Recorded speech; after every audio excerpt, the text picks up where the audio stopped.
Mon histoire avec Pigma. Je travaillais dans une agence de com qui s'appelait Avant-Garde. L'agence a fermé. Je me suis retrouvé sans emploi pendant près de 3 mois. Mais bien avant, j'avais déjà entendu parler de Pigma et tout. Je me suis dit, OK, je crois que c'est là que je dois travailler. Donc, j'ai trouvé le mail d'Alain sur la page jaune et de là, je lui ai écrit un mail. Tout de suite, il a répondu et j'étais étonné.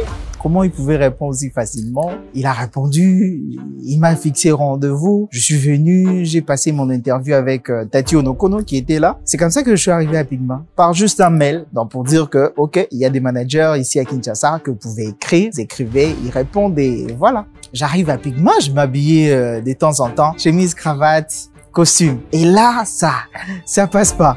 Non mais c'est tout le monde qui dit, mais oh, créa, quel type de créa, Zolata, chemise, la cravate. Et de là, il y a eu beaucoup de choses qui s'y sont passées. Si aujourd'hui j'ai des locks, c'est à Pigma que mon style vestimentaire, je l'ai pris à Pigma. Aujourd'hui, c'est Black Mamba. Avant, c'était Junior. Et même le nom que je porte, je l'ai ici.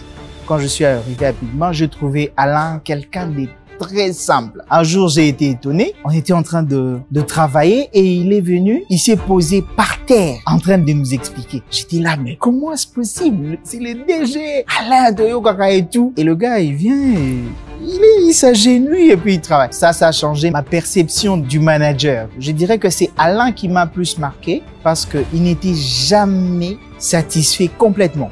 Faut dire que pour lui, c'était jamais à point. Il te pousse à sortir le meilleur de toi, mais dans la bonne humeur. Donc, ça veut dire qu'il te stresse, mais tu sens pas le stress. C'est Alain qui a changé ma façon de voir les choses. Je parlerai de Solo La Diogo. C'était un projet avec la Bralima. Bula ya masolo ezo beta kakae. Masolo ya bale bandi. Primus alati masolo ya bale. Solo La Diogo eye. Souka na masolo ya foot. Et au cours de ce projet-là, on a eu beaucoup de difficultés à convaincre le client par rapport à la direction artistique, aux photos, visuellement.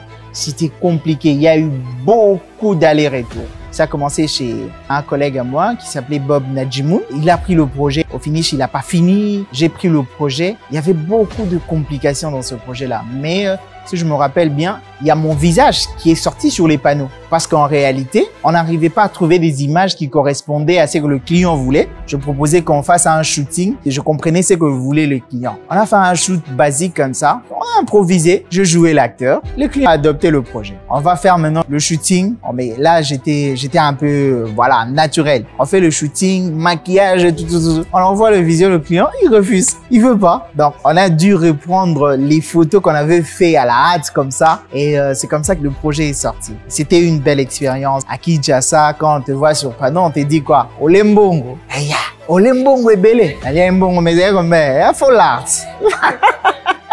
Et jusqu'à aujourd'hui, il y a des endroits où quand je passe, on m'appelle Solo La Diogo. Moi, c'est Black Mamba. Mon histoire marque le temps.